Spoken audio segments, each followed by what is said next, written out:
छत्रपती संभाजीनगरमध्ये युती तुटल्याबाबत फडणवीसांनी एक मोठं विधान केलं। शिंदे सेनेतील गटबाजीमुळे युती तुटल्याचं फडणवीस म्हणाले।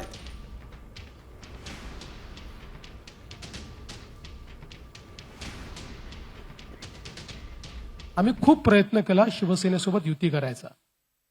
म्हणजे आमचे तर इथले नेते माझ्यापायी वैतागले की रोज ते एक प्रस्ताव द्यायचे, तिकडनं काहीतरी नवीन यायचं, ते वैतागायचे। मी त्यांना सांगायचो नाही, प्रयत्न सोडायचा नाही, आपल्याला युती करायचीच आहे। दुर्दैवाने इथली शिवसेना ही थोडी स्प्लिट होती। त्यामुळे आमच्याकडे कसं आहे, नेतृत्वाने सांगितलं की विषय संपला। इथे अनफॉर्च्युनेटली शिवसेनेमध्ये काही गट होते आणि त्यामुळे एकाने प्रस्ताव मान्य केला की दुसरा नेमका त्या प्रस्तावात काहीतरी काढायचा, पण अल्टिमेटली दुर्दैवाने त्यांच्याकडे डिवायडेड हाऊस असल्यामुळे ते शेवटपर्यंत निर्णय करू शकले नाही आणि शेवटी त्यांनी रागारागात म्हणजे त्यांच्या आपापसातल्या भांडणात ती युती तोडून टाकली।